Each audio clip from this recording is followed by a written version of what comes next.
I have triggers. I have certain triggers that I'm not good at controlling. And really, this is some of the habitual behavior that I want to fix. So sometimes, let's call it my introduction, my mouth opening is fantastic because I'm in a really good space, in a good place, in a good environment. Sometimes I'm not. Sometimes I'm in a place that feels like weird or defensive or uncomfortable, and I get triggered. Well, how did we get to the place where like we were a good storyteller? Hey, Nicole, what do you get when a former corporate CEO and a do-gooding executive walk into a recording studio? Well, Erin, nothing, because the two of us are usually on my couch or Zoom because wine. You get a podcast created for Gen X women who are bought into the corporate world but fed up with the BS. I know. It's how to thrive the 9 to 5 or 6 or 7. It's career therapy. It's comedy. It's definitely full-on authenticity. Basically, we give you tangible strategies to rise in your career without compromising everything else. Because work doesn't have to suck.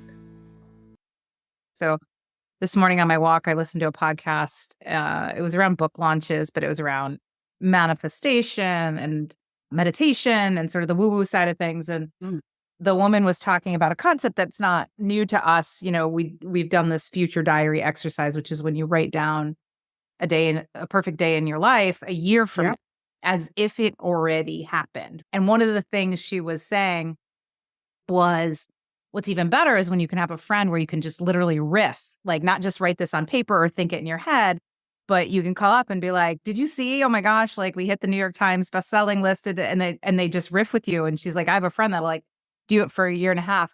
And the funniest part is 2 minutes onto this call before we hit record, Nicole literally did that. She's like, and then we'll do all these live shows, and your book is a New York Times bestseller. And I'm like, that's why I love you. So find a friend. This is the first lesson, and is find a friend that will, I think they call it future casting on there, but who will talk as if your future has already happened and that future's as big as you can even imagine it. What I love about this is like, it doesn't make me crazy in this virtual world for like living in a total false reality. It makes me visionary, and I appreciate that. I also, not gonna lie, you were like meditation, you're like manifestation. I was really hoping you were gonna say masturbation, but that didn't come out. So I'm adding that because from my mind, lat, triple M. I just thought, Can't leave out the alliteration of. I mean, the opportunity was too good. I'm so glad we can visualize all these M words. I can't wait till we have a formal session on this. This is going to be terrific. Maybe that should be a podcast where you and I just future cast, new word. We future cast our lives both together and separate in like an improv yes and format. I would love to do that, especially because I was reflecting, saying like, we started this so many years ago. We're really focused on, virtual couch, what's happening in reality, dealing with reality, real day stuff. I'm thinking about like the forward, the future stuff. But when I think about where my life was then and what I thought my future would look like based on the trajectory I was on and what it is now, I mean, life, relationships, work, a pandemic later, it's totally and completely opposite and way fucking better.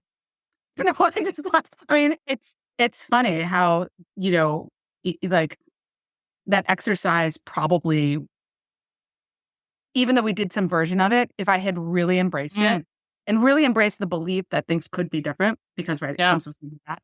Like, imagine how much better I would have felt, Yeah. And imagine if instead of, there would have been no Spanish meltdown. There would have been like 3 years of the podcast of my crazy, potentially arranged. We wasted 4 years on all these damn listeners when we could have been spending, the hours that we're together. Future casting our big ass life. Like, see what we saw. You need some crazy backstory in order to get forward. That forward momentum comes from some bullshit, right? So, like, I the stories are great. The learning is great. So, it's not all just future, but I do feel like what I can say to that, like, I do feel like I'm actually in a really good place to visualize an incredible future. I'm not sure I would have said that, in 2018. So, hooray for future casting. So speaking of that, now that you're independently wealthy, how are all your travels that are resulting from your independent wealthiness. No, we Well, haven't talked since you jumped off on sometimes your private plane.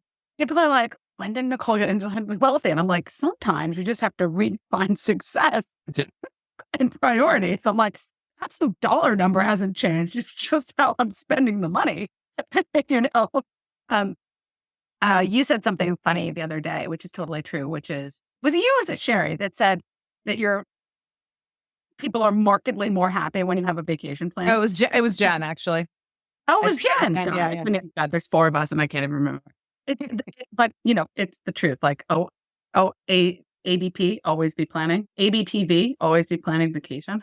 So, yeah, I mean, ever since like the true end of COVID, and really with the passing of my dad, the end of COVID and the passing of my dad, I think just some things in my mind just kind of gelled, and I was like, what are the things that give you joy? And travel has always been one of them. But I'm not someone who goes on vacation. I travel. Like I go places, get invested in deep, whether it's work or life, whatever. I'm not a tourist, so to some degree, I think COVID put a little bit of a damper on that. But I'm back, baby, and I am traveling like a mofo.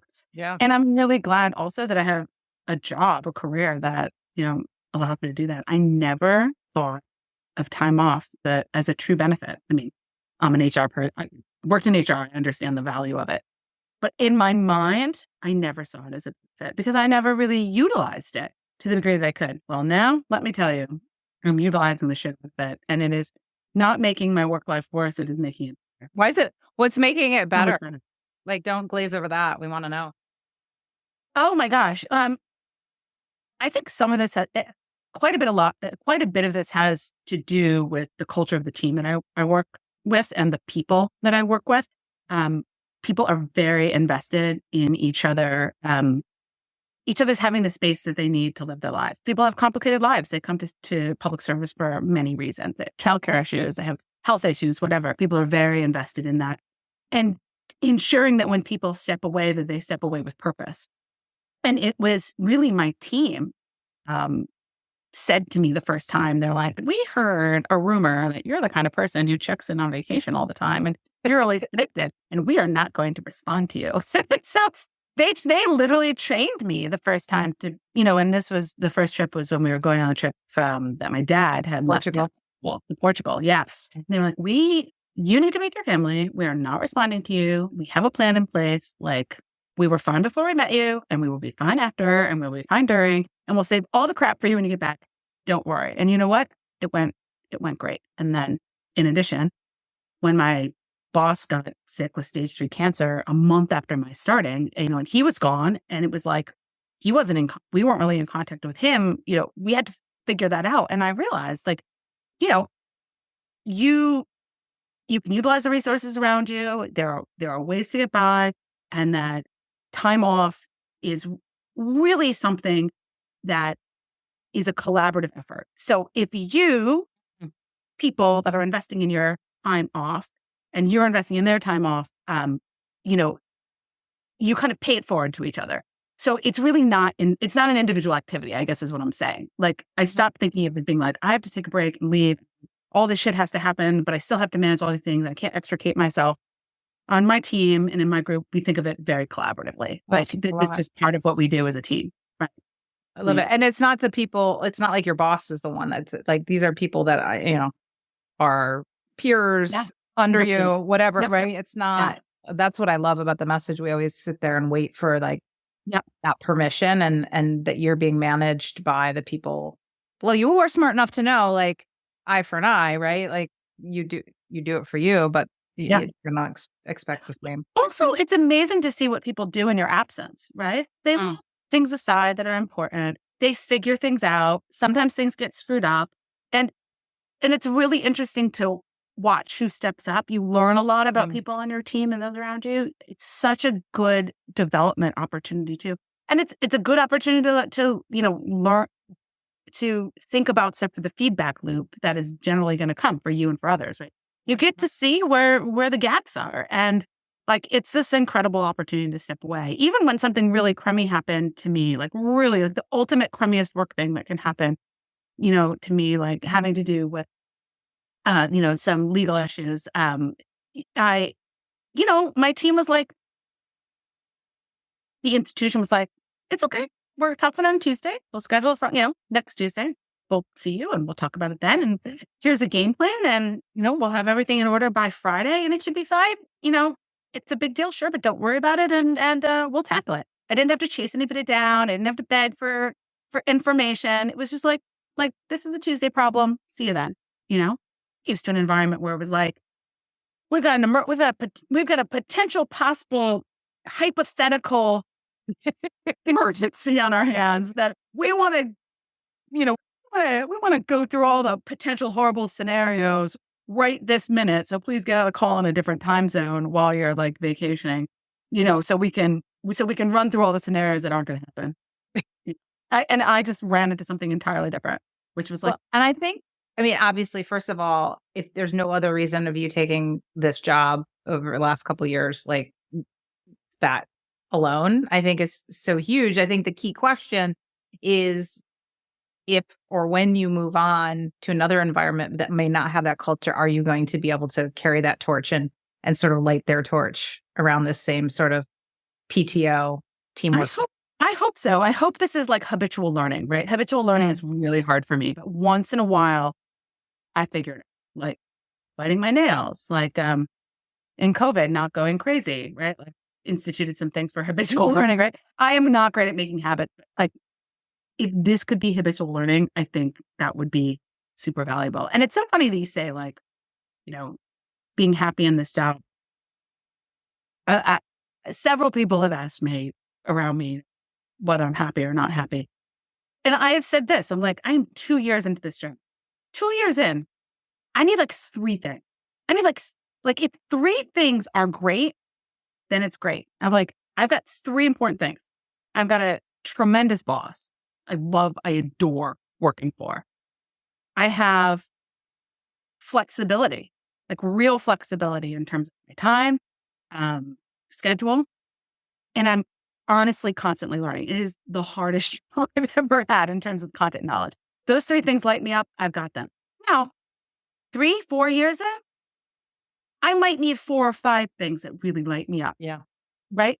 So for me, I keep stacking and thinking about it. But that 3 thing rule, I've been using that for a long time. Is like, if I have 3 things and they're really great, well, that keeps me from rage quitting pretty much all the time. Yeah. So, I mean, as anybody would in any job, like I could be working at Dunkin' Donuts and want to rage quit, right? But I have 3 things. And I can see in a couple of years, maybe needing 4 or 5, but 6 or 7, whatever. But a different 3 become a priority, right? Totally. Yeah. I think it's additive though, right? Like you kind of sometimes you get used to those things, they become habitual, and then you're like, well, I need something new. I need to do. So, so I have my 3 things. One of them is flexibility, good use of time, and just one of the best trips in my life. So a creeper of a situation, and I'm just so enthralled by just stepping away, fully immersing myself in something. I love it. And maybe we can close out the episode with like your favorite story from the trip, because I don't know what it is. We've only texted, we haven't talked, and anybody who's listened knows that there's probably, at least 5 intriguing stories, but I am so proud of you for, Portugal. You came with us to Greece. You went to the Caribbean. We just booked our an adult getaway with our other friends and spouses for Puerto Vallarta. Like we are 2 day booked. We're on full YOLO. And this is what's nice about you having friends that are slightly older than you, not the top, but a couple, like we're hitting 50s and we're like throwing up the YOLO flags like no tomorrow, especially as it relates to travel. It's just like, we're like, can we all figure out a weekend to get together? Okay, let's go to a foreign country. That sounds great. I'm 50. I mean, seriously, it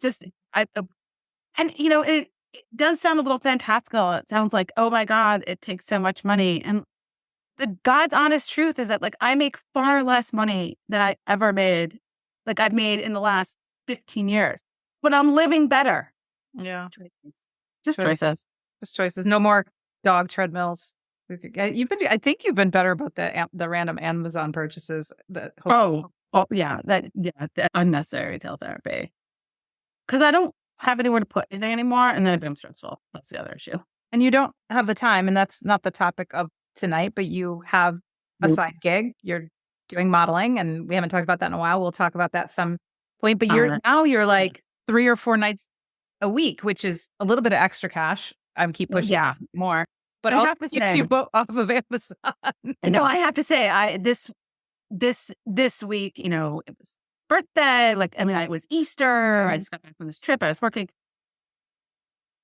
My schedule got a little out of hand. I am like, I actually legitimately run down today, and I had 4 modeling gigs in 6 nights, which was way more than I ever anticipated. And of course, last night I decided that I'm going to do a whole new set of like 16 poses, and they're going to be really hard.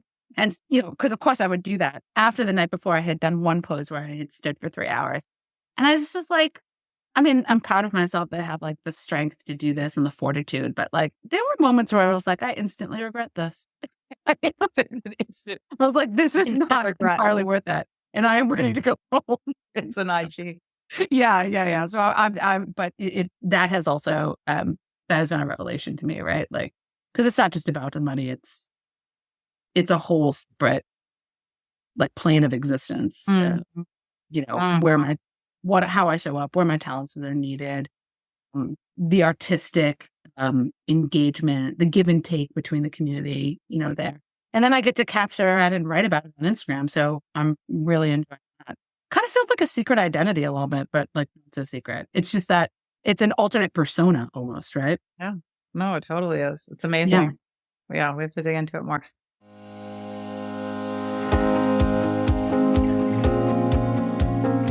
Hey, Erin here. So I know we talk often about this concept of authenticity as a secret weapon to success.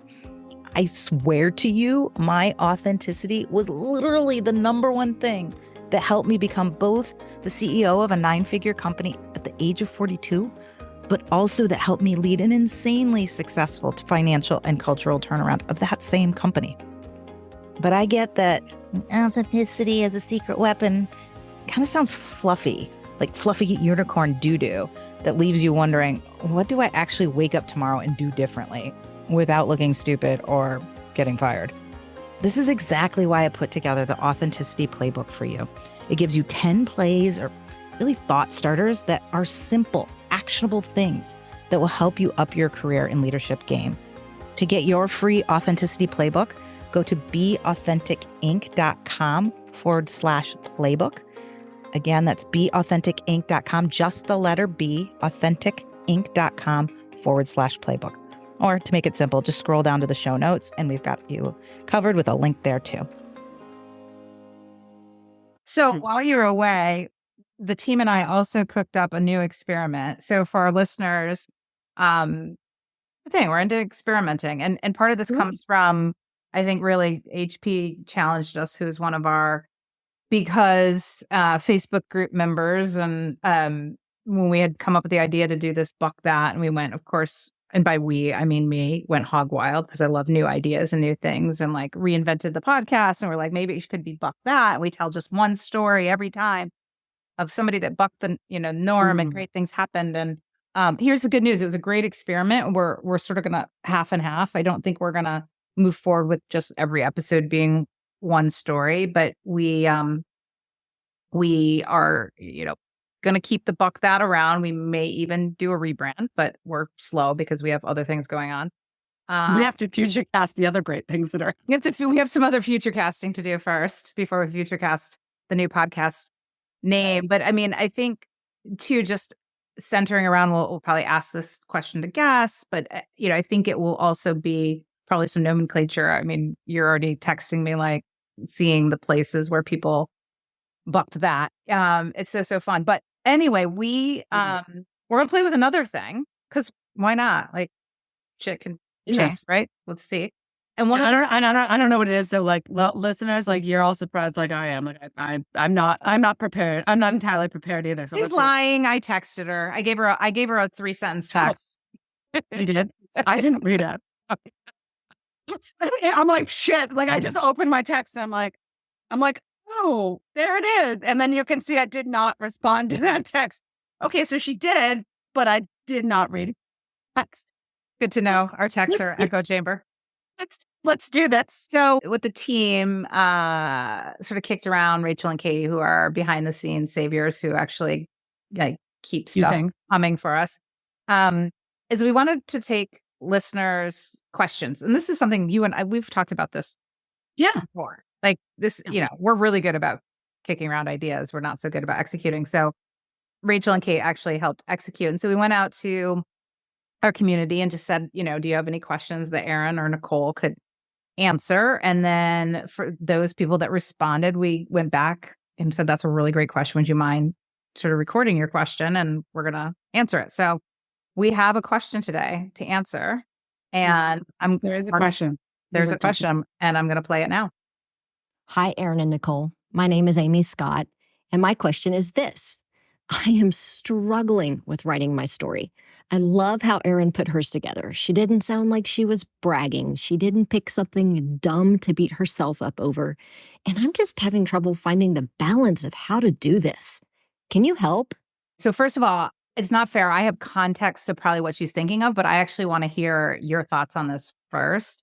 Amy was actually part of a company that hired me to do a virtual talk a couple of weeks ago. And so we had an hour and 15-minute session to talk about intriguing intro, which is the way, it's an example of how I pull together a couple of the elements of humans, the framework that I have to how do you use authenticity to kind of tell your story, your introduction, who you are a little bit differently. But I'm curious. I mean, obviously she asked sort of a vague question. How do you tell your story? And I, putting you on the spot, I mean, you are a master storyteller and you're also not someone who's like architected and, reflected on sort of probably what you do, but Uncultivated. what comes to mind when you hear like, how do you tell your story in a way that isn't braggy and probably that isn't boring and, that is you, but do it in a way that fits the needs of others? I don't know. What are your thoughts? So first I'll say this is that we went through the process of me many episodes ago, very early. We recorded a whole episode where like in the moment you made me tell my story, but it was like, it was like magical. It was funny. And I used the frame and it was great. And I loved it. And I proceeded to use that version of a story for a long time. I don't entirely remember what it is, but I'll say this. There isn't one story, right? Yeah. And I think the magic of storytellers is the ability to adapt in the moment. Yeah. It's like you have a general knowledge and framework of yourself, right? Almost as if you have like a Rolodex. This is so old fashioned, whatever. Stories, concept, ideas, thoughts in your mind, right? And you're in this situation with an audience, right? For a certain reason. There's context. And then you pull out those beautiful little nuggets that are related to those people in those times in those places. Within the context of who you are, because there's some basic information that people want to know. They want to know who you are. They want to know essentially why you're there. And there might be many reasons, but like who you are, why you're there, how can I relate to you, how is this useful to you, right? And that's where like sort of like the Rolodex like stories and experiences come through with me. I think I often start with the way that my brain works is that I often start with telling some kind of like humorous anecdote or interesting tidbit or some kind of factual or knowledge that might kind of get people to pay attention. And then I tell the rest of the shit. Right? Because you also only have a limited amount of time to tell your story. I'm assuming that you're not necessarily a keynote speaker. Maybe you're in an interview. Maybe you're meeting somebody in an elevator. Maybe you're introducing yourself to a boss or a friend. Maybe you are on stage. Who knows?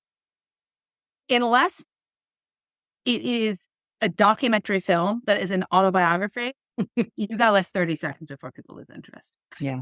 Right. So the other thing is don't overwhelm yourself. There's one thing that you engage with that's like an interesting nugget. There's some key facts about yourself that put you there. Like, this is what I do. And there's the like, here's what's valuable to you.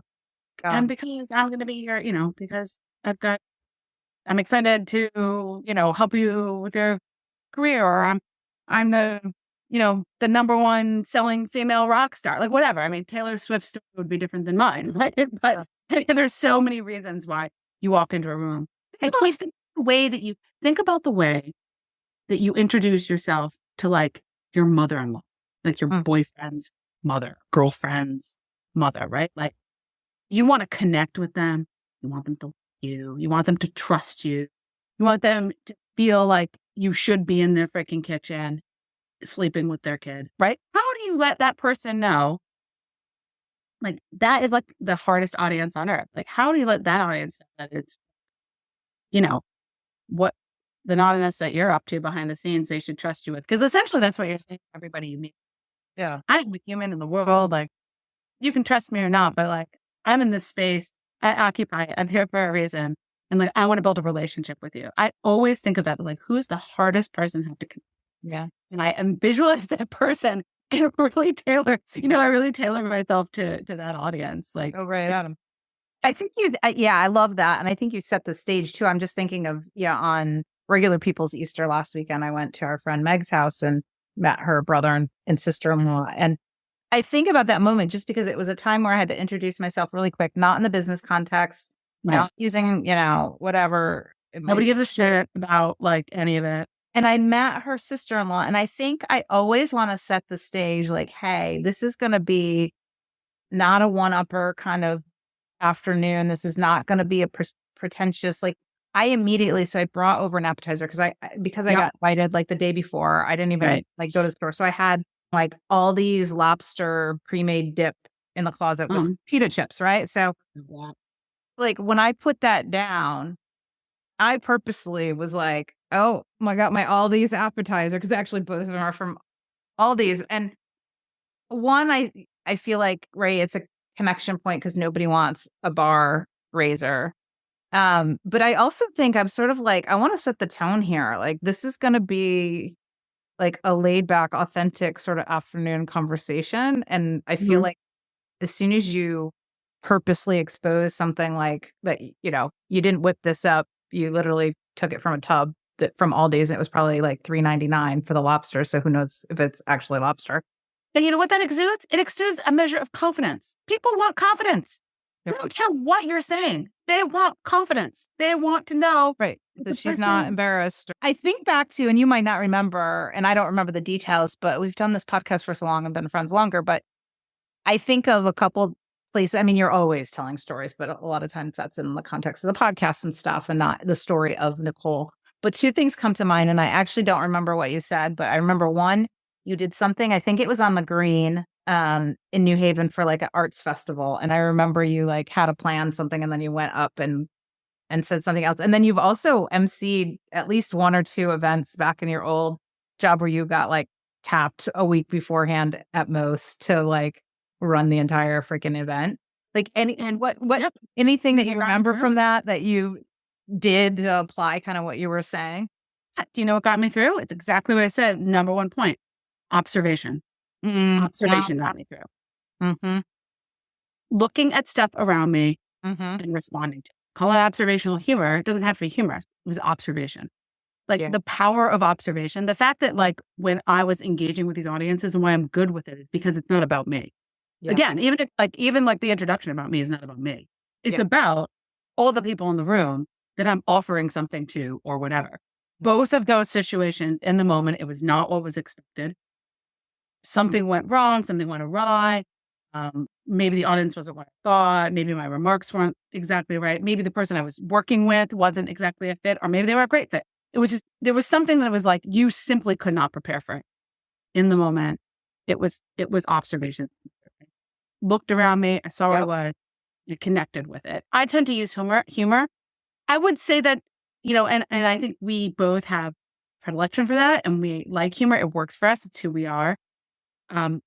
Not everybody should feel like that is a requirement because it's not. And you're not a lesser being if you don't use it. And in fact, I would say even to be culturally aware, it is certainly not appropriate every work environment in every work culture to use humor. But that doesn't mean you can't use observation. You can't see what's you, who the people are, how they're interacting, what they're. And I would argue the humor side is always more accepted than you think it's going to be. It's just nobody's, possibly broken the seal in a certain environment. But like at the end of the day, everybody's humans. I think you said two really, really important things that Amy and our listeners may or may not want to hear, but I think it's the truth. I think the first is that library, that Rolodex. I think you have to, and I teach this too when people are like, how do you come up with stories? Do you have the situation, then find a story? And I'm like, nope. The easiest way is you have the library of stories, and that could be in your head, that could be in a note in your phone, it could be whatever. And at any given time, you have your oldies but goodies, like the ones that you told like at every third Christmas because it was hilarious. Because they work, right? Like Manny and I first, our first kiss, which made it actually into the book as well. It's a classic, right? And so you've got some of those like classics that may feel totally inappropriate to work, but they always have probably some sort of three-pronged metaphorical use. You have to have that.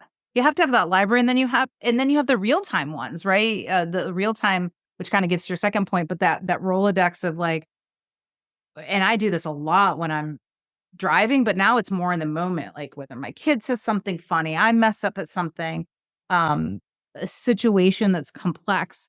I'm always sort of putting it back through my processor to remember it and say, this might be a story that could, make a point in a book or in a meeting or an introduction. So I think number one, Amy, it's about creating sort of that catalog, whether that's super formal and you have to sit down and reflect, or it's just more about next time you're in the car or in the shower, like come up with another story that sort of makes up you. And then the second thing, I think you're right, it's the observation. And I know that's hard for people that sort of improv, the planners, of which, I am definitely not. So I completely empathize, but you're right. It's not just in the moment necessarily the humor, but that's why every time I do a talk, so there is kind of a formula. And the very first thing, I don't open with a story. I don't open with a question. I actually open with what I call an audience connection point. That audience connection point is only effective if it's clearly not something I've said to another audience, right? Like that it's in the moment. And it's probably like it may be a little bit of a joke. It's something specific to them.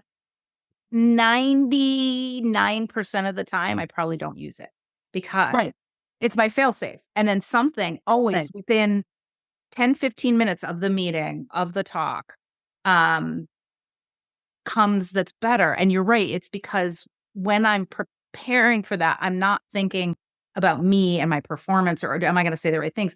I'm thinking about them and what's going on in their head, what's on the walls, what's, something we all maybe ran into as a problem that morning. And you have like the framework for it, and you really thought about it, and in your books and your materials, like you've taken these ideas and really given them structure and formula and connection. Me, I'm spitballing here because like this is just how I operate in the world. But like there is a real there is a thought process, and so that gets to. It's not the only formula, but God, I think it's pretty much the formula I use all the time. The other thing that I would add is that we have to remember that this is the executive summary. It is not, it's not the full report. Yeah. So you don't have to get everything in because people who want to connect with you, they'll connect with you. And then you'll have more things to say. Yes. When you sit in those introductions and they're like, okay, tell us 3 things, and you've got, the idea is like 15 seconds rapidly around the table, and somebody talks for 3 minutes, fucking frustrating that is. That's not helpful. Even if they are a Nobel Prize winner, the most amazing person on earth, like, it never fails. It never fails to amaze me at how self-important people think their shit is. And that is miserable. Keep it short, keep it tight. Keep it time. And remember that beyond a summary, this is an invitation. I mean, I think it all goes back to part of our problems just in general in life, but definitely in work, is that we are conditioned for, the first, call it 7 to 12 years of our lives to get things right? The test, the school stuff, right? You can't make any mistakes. Like mistakes learn it and then answer A, B, C, or D. And if you do it, right. And it's about passing the test. It is about the information. It is about the comprehensiveness, right? And then we go into work and we think that's the same thing. We think that our promotion will come if we tick all the boxes and we follow the rules and we say the right words. We think that our team will, follow us if we, are the smartest one in the room.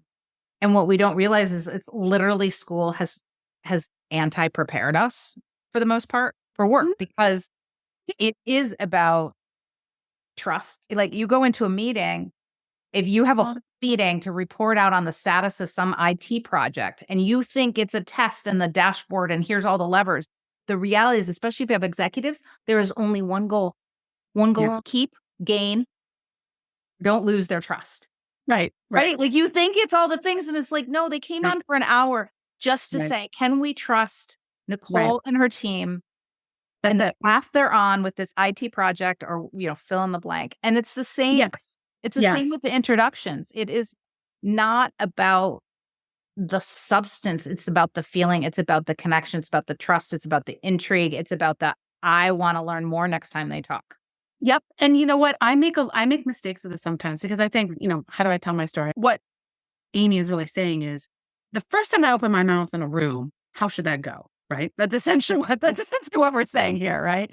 I feel like I do make some mistakes. I have triggers. I have certain triggers that I'm not good at controlling.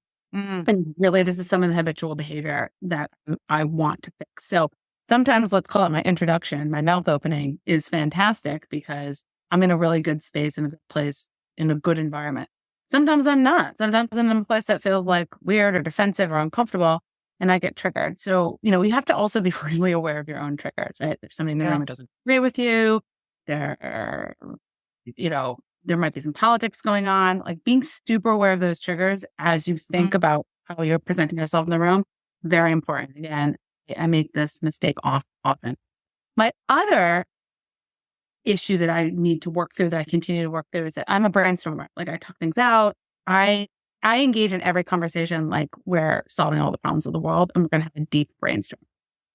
Not everything is that like instantly give and take. So it's really important to create that relationship first and create that trust and understand the nature of like that introduction and engagement. Right. Don't go to third base immediately with your deep thoughts. Right? On the first date, right? Yeah. I mean, seriously, really, that's what I'm saying. Like, that's exactly right. You're on the work first date, and like all of a sudden you're trying to hit it for home, and you're just like, I do that. I do that too. I'll have a discovery call with somebody that's considering me to be a speaker, and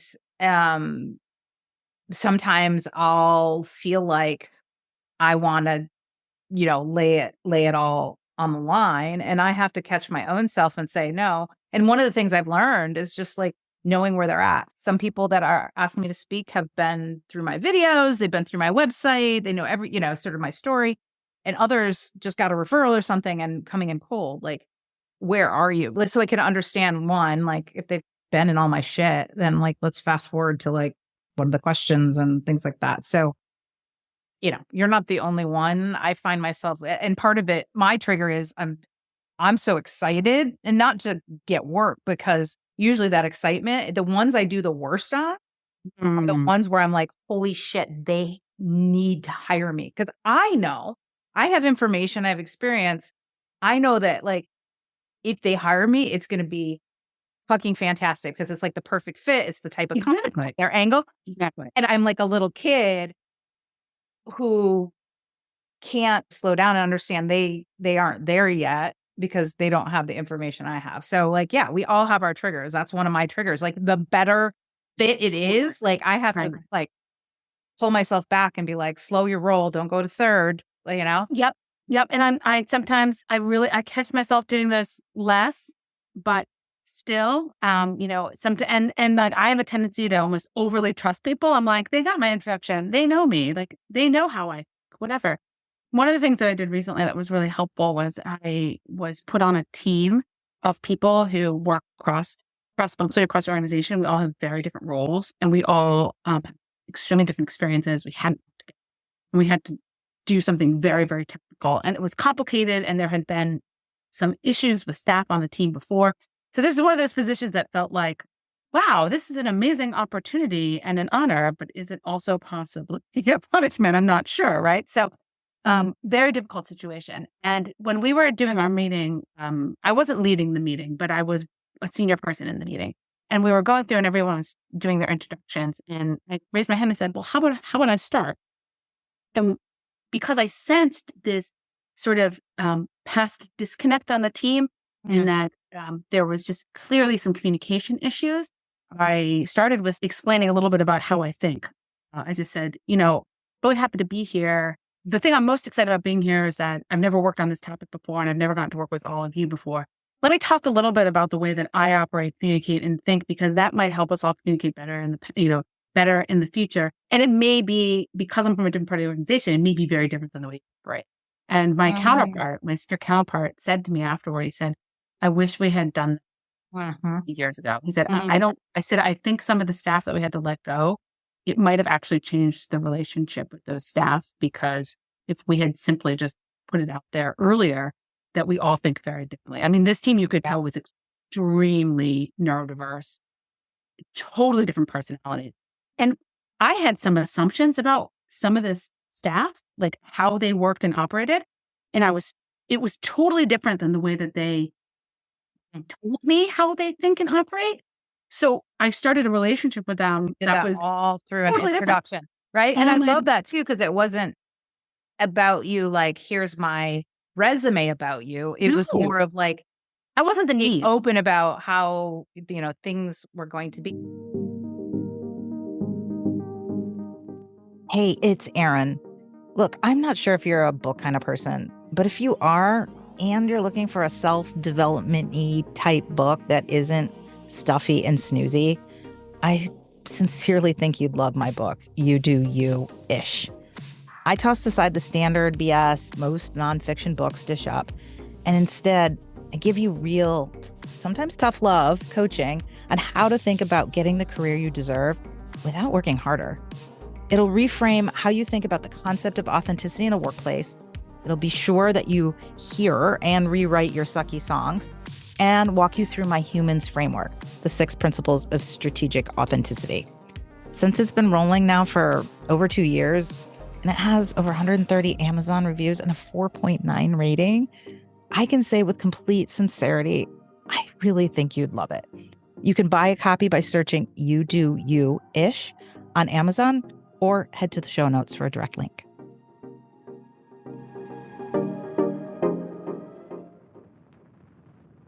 It's so funny, a little bit off topic. And then I do want to answer, because one of Amy's questions was like, how do I find those things? And I have some thoughts on that. Yeah. But really quick to slightly tangent. So we are fast and furious getting my manuscript put together. I have a new editor at my publisher. She's amazing. We're really clicking. But one of the things she was like, and I actually missed it the first time I went through the edits. And then I went back to because I don't do things linearly, and it's right at the beginning. And then I see the note, we need to change your subtitle. And I was like, I love my subtitle, right? And so the previous subtitle for the 50% rule, my book that's coming out this fall, was Stop Comparing and Start Competing in a League of Your Own. And I had gone through like 30 some titles, right? It's not like I just came up with it. I had done like over 6 months, just written. And I finally landed on that. And so we went back and forth. And part of what was important to her is she's like, I feel like we need to define the rule a bit. And I was like, not in the freaking subtitle. Like, that's the book. But then I finally saw what she's talking about, like just a tiny bit more tangibility of like what it is. And so then we had landed. So we went through a bunch of iterations, finally got on a call, and we landed on a new subtitle, which was Throw Out Half the Playbook to Get All You Want. Now, really like that. It's got some parallelism, some snippets, right? And the throw out half the playbook is sort of helps her with like getting her side of the definition.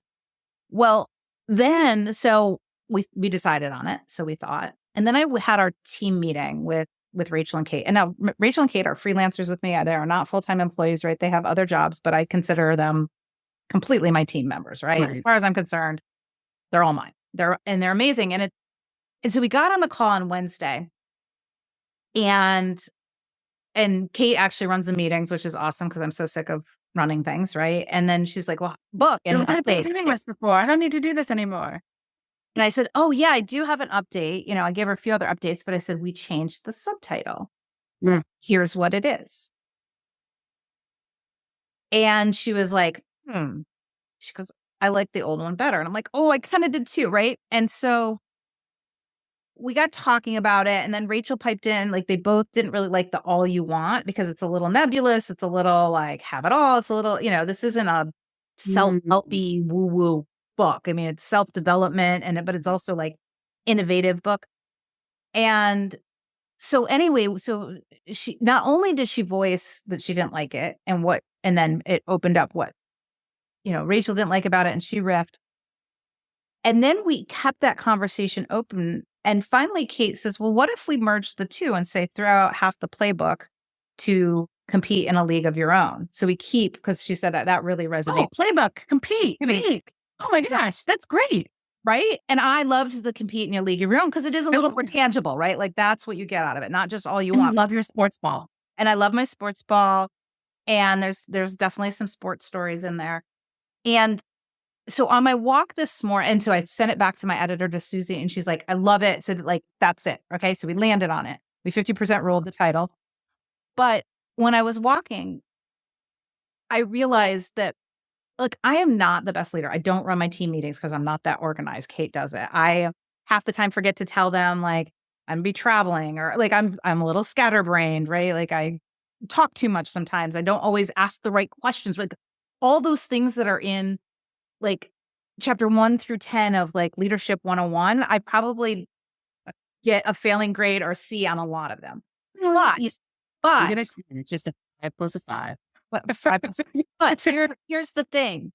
What's more important than that, and then you brought this up, and sorry I'm tangenting, Amy, and we'll get back to it, is that I do, though, the thing that I do with an A plus is I create an environment where people feel comfortable at saying their opinions, at, not getting mad if they don't agree. Like I create, and I talk about this in You Do You-ish, right? Creating a platform, an inspiration platform, not just like doing the work.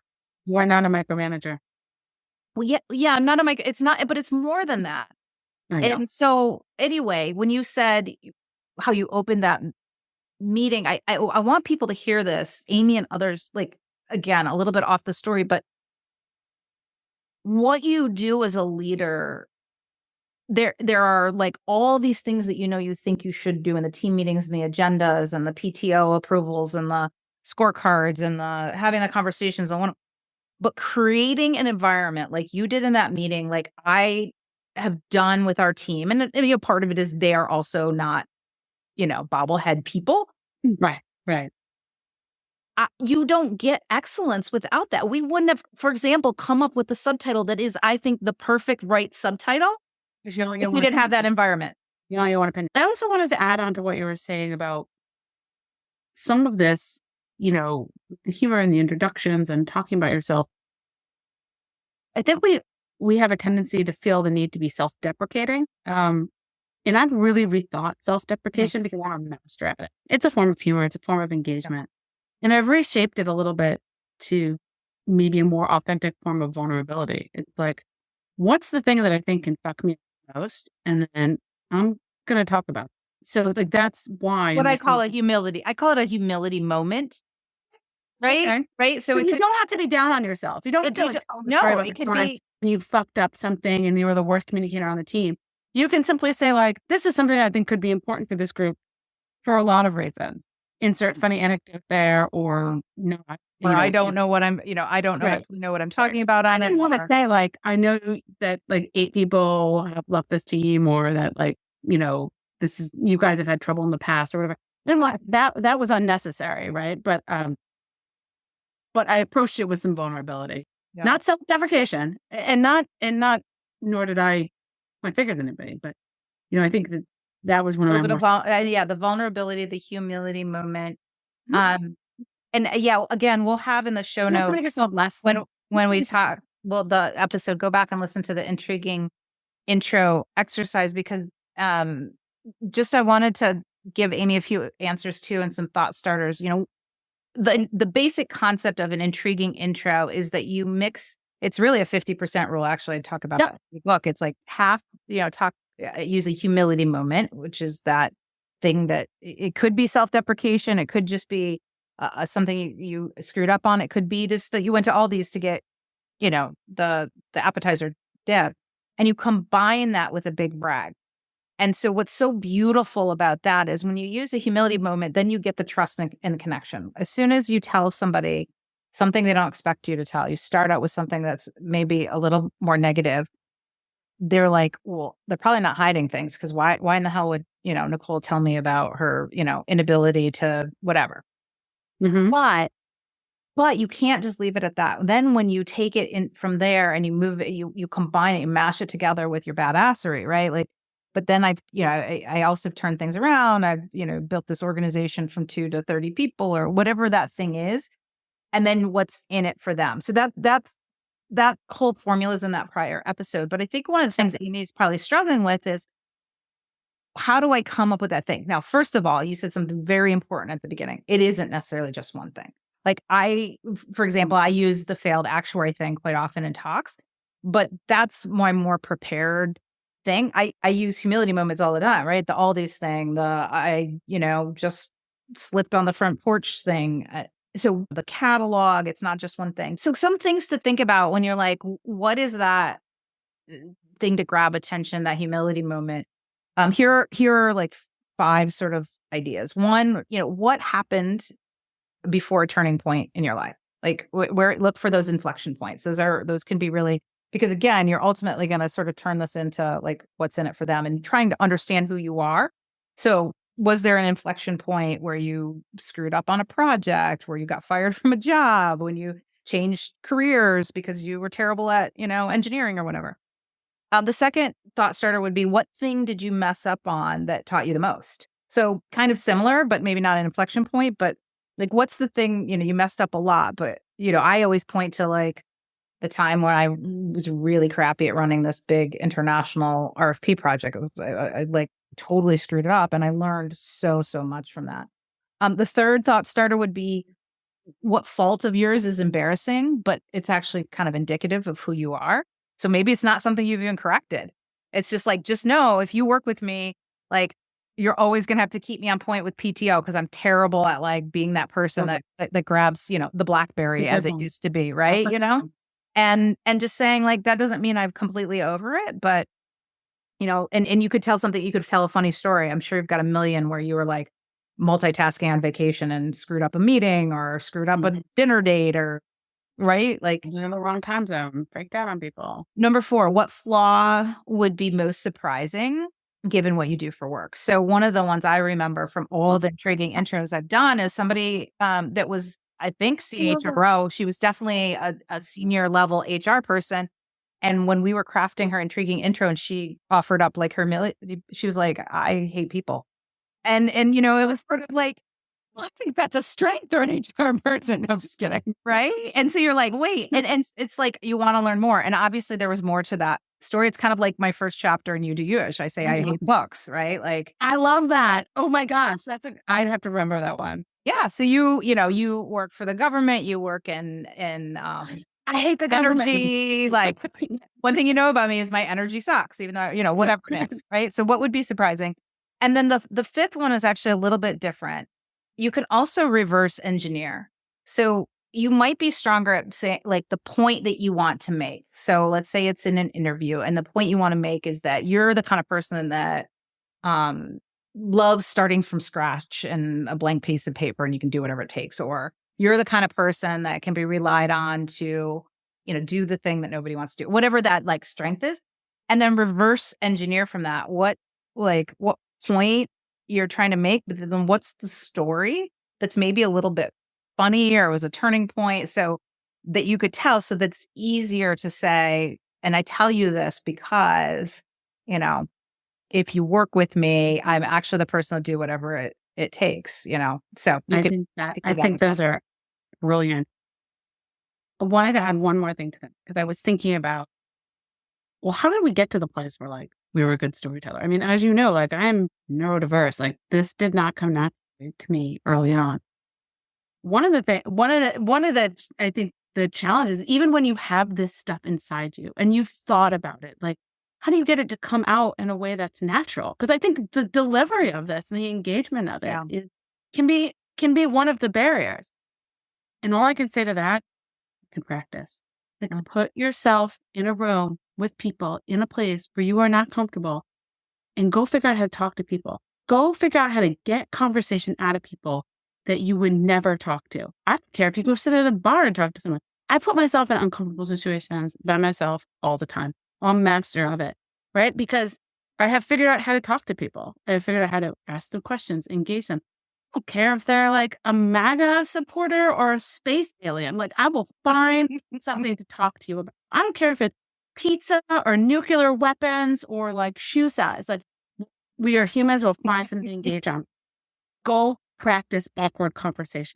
And all of a sudden, these weird engagement, these situations where you feel like you're on the spot, you don't know what to say, you're not sure how to connect with people, you really want people to like you and trust you, and you feel like this is your big opening, this is your Broadway debut. Like, suddenly, it just becomes another fucking conversation. Another conversation. I love that. And I love the practice in a situation where it's not work, right? Practice in the grocery line. And you know what?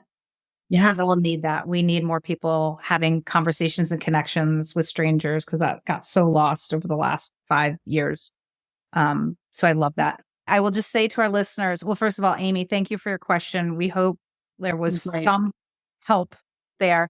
And if you guys have a question, all you need to do is email, you can email it to hello@beauthenticinc.com. That's down in the show notes, but just the letter B, authenticinc.com.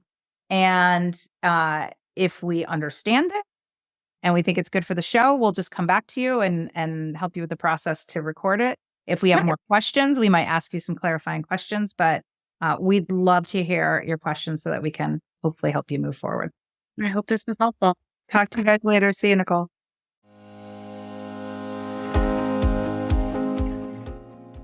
Hey, it's Erin with a teeny request. If you have ever gotten any value from this podcast and you'd like us to stick around, plus you want it to continue to grow so we can kind of swindle bigger and more knowledgeable guests to join us and to keep providing you with tangible and inspiring actions you can take to achieve the career and life you deserve, could you please just take 1 minute to leave us a rating and a review? Those reviews go a long way in attracting guests to the show, and candidly, they really make Nicole and I's day. We see you. We really do.